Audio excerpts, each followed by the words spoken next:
aujourd'hui, on va parler de l'Afrique avec Niagalé Bakayoko. Bonjour. Bonjour. Vous êtes docteur en sciences politiques et directrice de l'African Sector Network. Et on va donc parler notamment du Sahel, qui est votre secteur de spécialité. Un coup d'État au Mali, est-ce que c'était inéluctable? Est-ce que ce coup d'État vous semble être accepté par la population, comme ceux qui sont au pouvoir le disent? On a toujours un peu tendance, bien sûr, dans le monde occidental, à voir les coups d'État comme étant des reculs, des régressions démocratiques, mais apparemment, ce n'est pas tout à fait le sentiment de la population au Mali à l'heure actuelle. Alors d'abord, merci beaucoup pour cette invitation.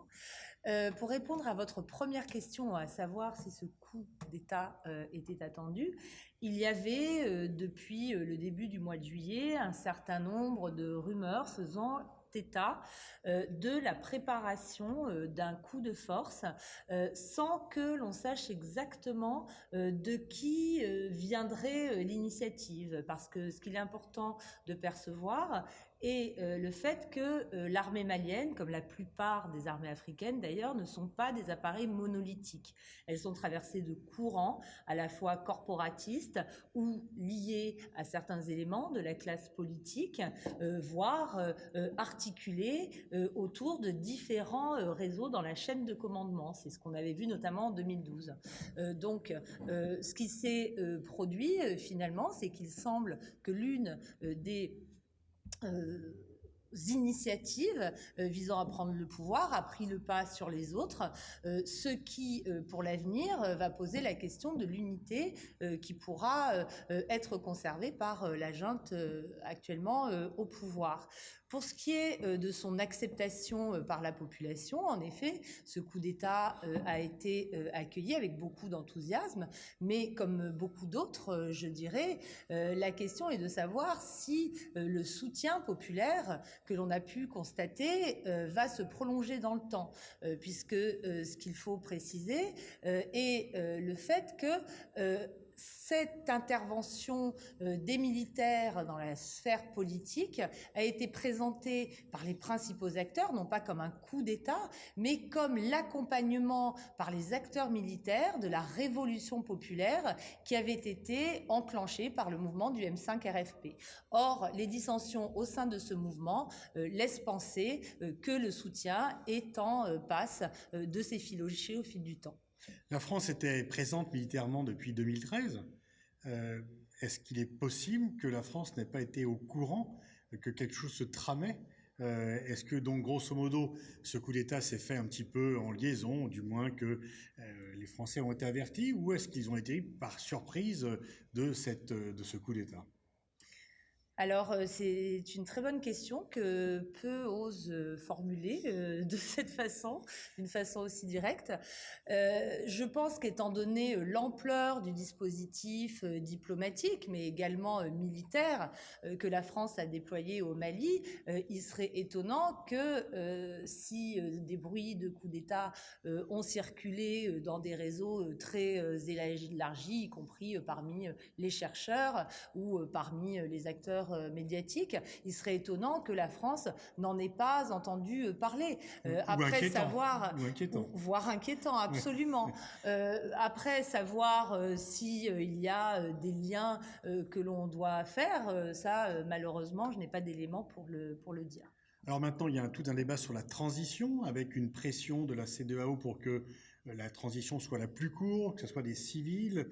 Comment voyez-vous? Est-ce que vous pensez que ceux qui ont pris le pouvoir veulent le garder, ou est-ce qu'ils sont vraiment en mission et qu'ils vont On a quand même le sentiment, vu la composition quand même des derniers organismes, que les militaires ont un rôle prépondérant et qu'ils se projettent pour une période un peu plus longue que ne le voudrait l'entourage africain ou le reste de la communauté internationale.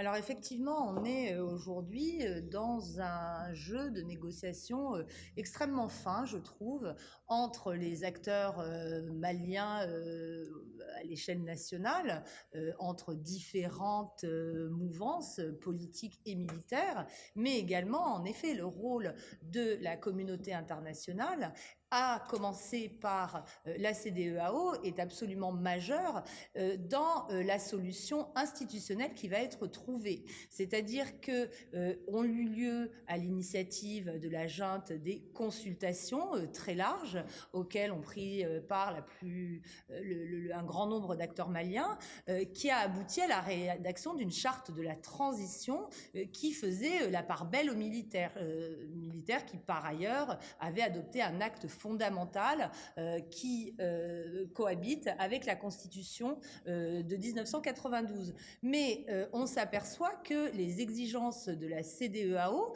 qui a mis le pays sous sanction immédiatement, vont imposer à cette junte justement de cohabiter avec des civils, mais également de renoncer à un certain nombre de prérogatives. Il semble qu'un compromis a été trouvé dans un premier temps, puisque c'est un ancien militaire en retraite, donc avec un statut civil actuellement, qui vient d'être désigné comme président de transition en la personne du président Mbandao. Mais on voit très bien que la volonté, notamment du vice-président Assimi Goïta, de pouvoir prendre cette fonction en cas de défaillance du président, ou encore la volonté de conserver le CNSP pendant toute la durée de la transition, se heurte aux exigences de la CEDEAO. Mais je pense qu'il est très important de mentionner le fait que la CEDEAO ne doit pas être vue comme un acteur unitaire là non plus, y compris en raison des textes qu'elle promeut. C'est-à-dire qu'aujourd'hui, on a deux types de légitimité qui sont aux prises. La légitimité des chefs d'État qui font valoir de manière extrêmement ferme qu'ils n'accepteront pas un coup d'État et qui se réfèrent pour cela au texte de 1999 ou de 2001. Mais à cette volonté de fermeté est opposé le fait que les chefs d'État les plus insistants sont précisément le président de Côte d'Ivoire et le président de Guinée, qui eux-mêmes concourent pour des troisièmes mandats, ce qui est considéré comme violant les dispositions constitutionnelles par certains. C'est pour cela que d'autres, au Mali, leur opposent la notion de CEDEAO des peuples, qui figure également dans les textes depuis une dizaine d'années.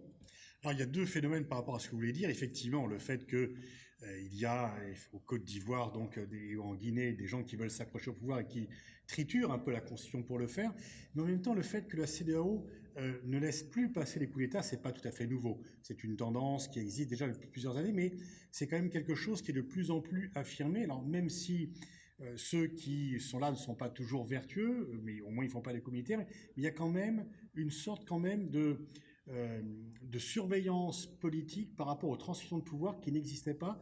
Est-ce que vous pensez quand même que les organismes interafricains sont plus sourcilleux qu'auparavant par rapport au respect des principes, notamment sur la démocratie et la transmission par les urnes du pouvoir?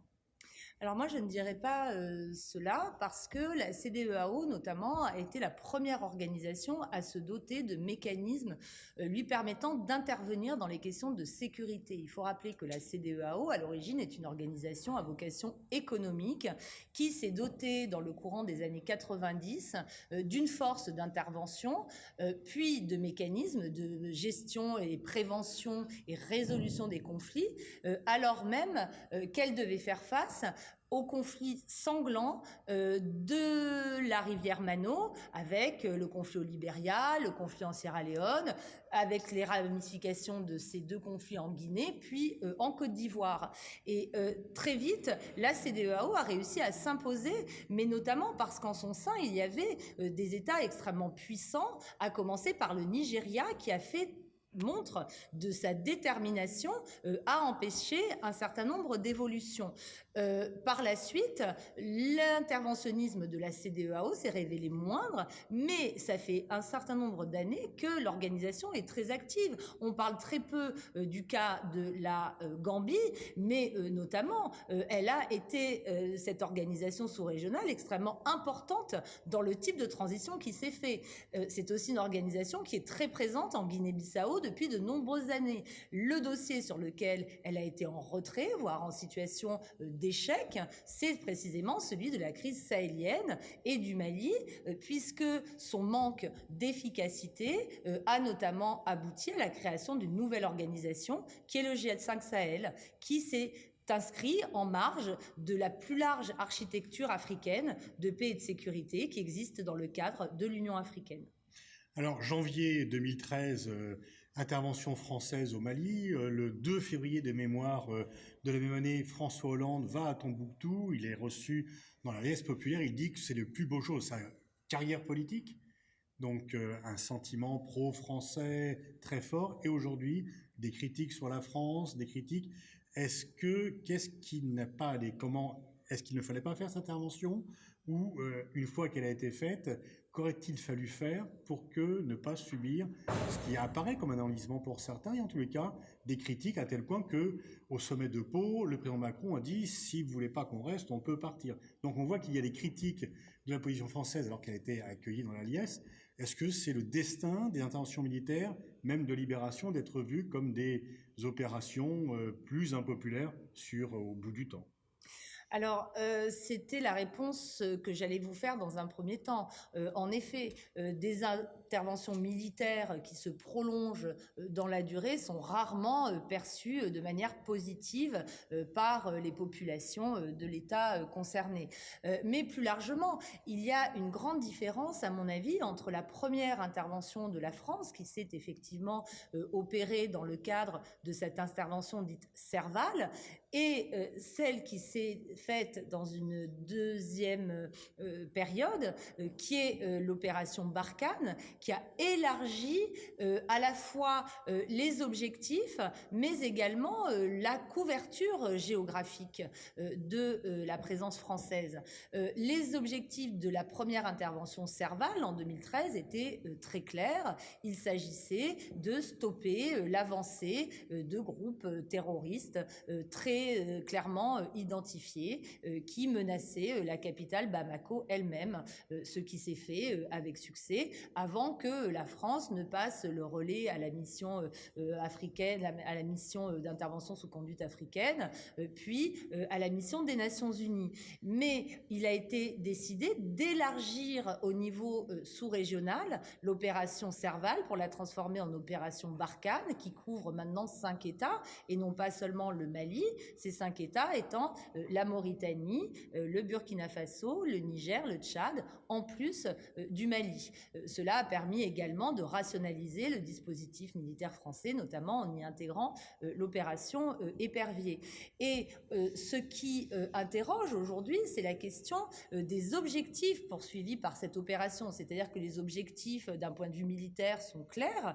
Il s'agit en effet de combattre les groupes armés terroristes dans toute cette zone qui est immense, mais on ne voit pas très bien à quel projet politique ou à quel objectif politique répond cette opération.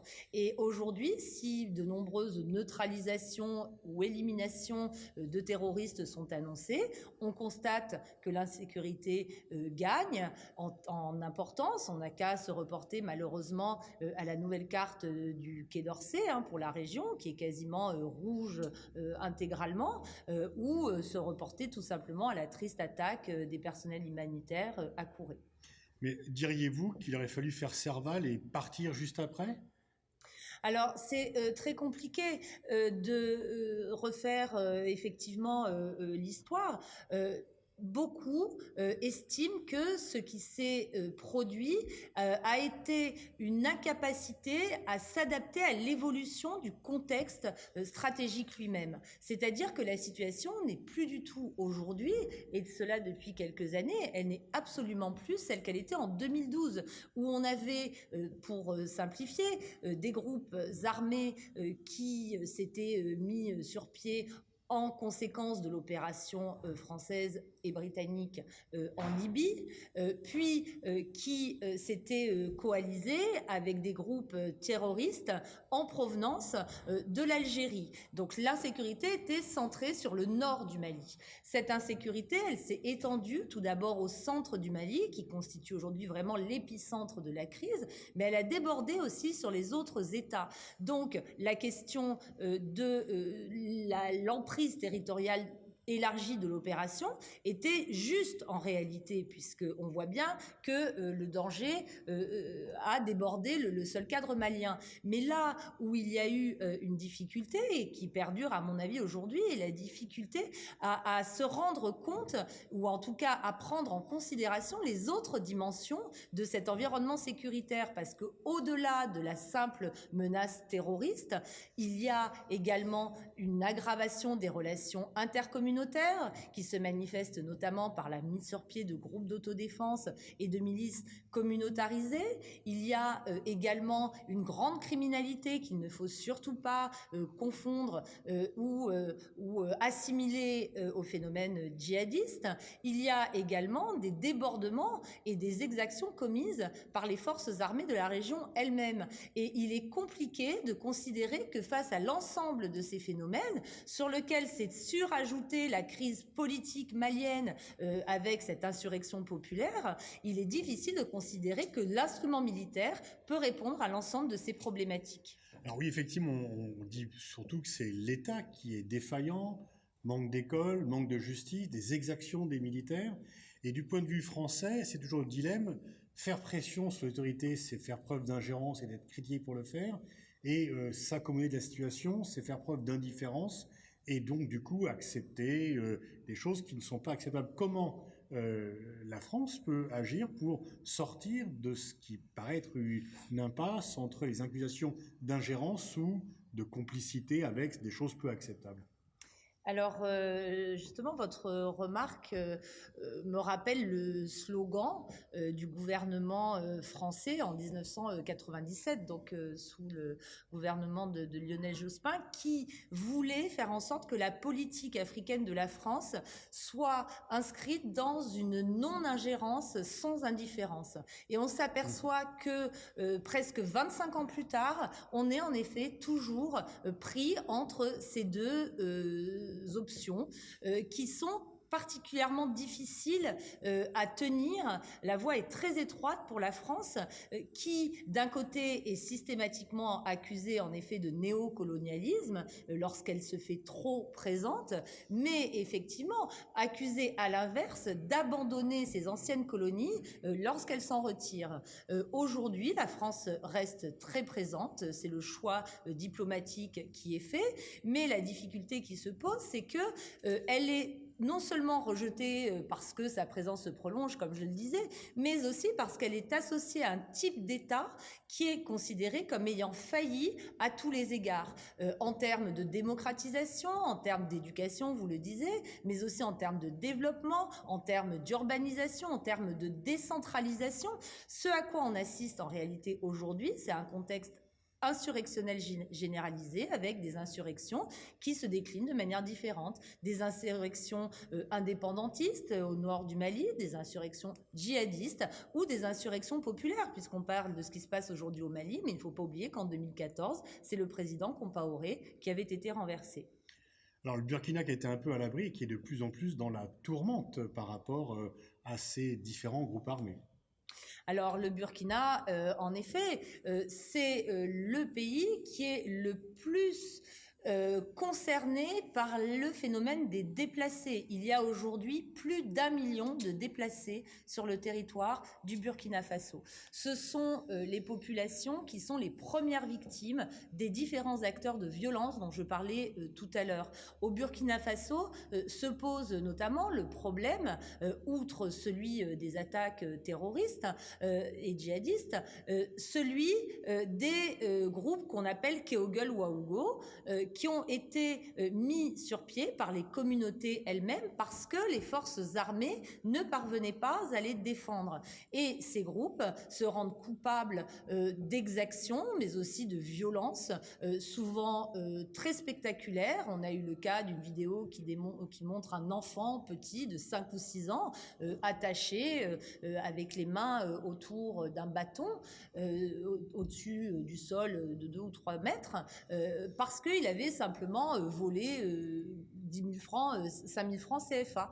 Et donc on s'aperçoit que cette violence s'étend à l'ensemble de la société et elle est par ailleurs institutionnalisée dans la mesure où ces groupes d'autodéfense ont été pour partie reconnus par une loi qui s'appelle Loi pour les volontaires de la défense de la patrie qui institutionnalise un certain nombre de leurs pratiques.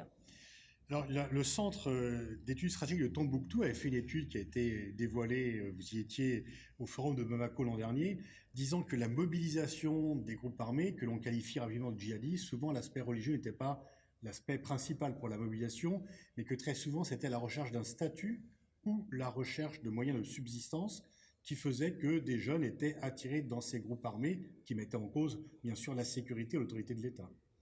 Alors, en effet, les motifs de mobilisation sont très variés, très divers. Moi, je ne suis pas spécialiste des groupes terroristes, mais ce qui est fondamental de voir, c'est tout d'abord que ce sont des acteurs politiques qui ont souvent un projet à proposer, donc certains peuvent adhérer aussi au projet politique qu'ils proposent, mais ce sont aussi pour certains d'entre eux des acteurs qui se présentent comme des régulateurs, comme des médiateurs au niveau local, qu'il s'agisse de contribuer à la régulation de la gestion des ressources naturelles, par exemple l'accès à ce qu'on appelle les bourgoutières dans la zone du delta du Niger, en régulant le droit de passage, notamment des cheptels, sachant l'importance symbolique que constitue la possession de ce bétail pour certaines catégories sociales considérées comme aristocratiques dans les sociétés sahéliennes, mais également la régulation de différents, de plus petits niveaux, ou encore la protection contre certains acteurs. Aujourd'hui, il faut savoir que depuis environ 1 mois ou 2, le GSIM, donc le groupe de soutien à l'islam et aux musulmans, qui est dirigé par le Touareg Iforas Yadak Gali et dont fait partie le groupe d'Amadou Koufa, fait aujourd'hui office de médiateur dans les querelles entre Peul et Dogon dans le centre du Mali. Donc, ce genre d'intervention peut aussi justifier, si ce n'est une adhésion, en tout cas, la tendance à se placer sous la protection de ces groupes.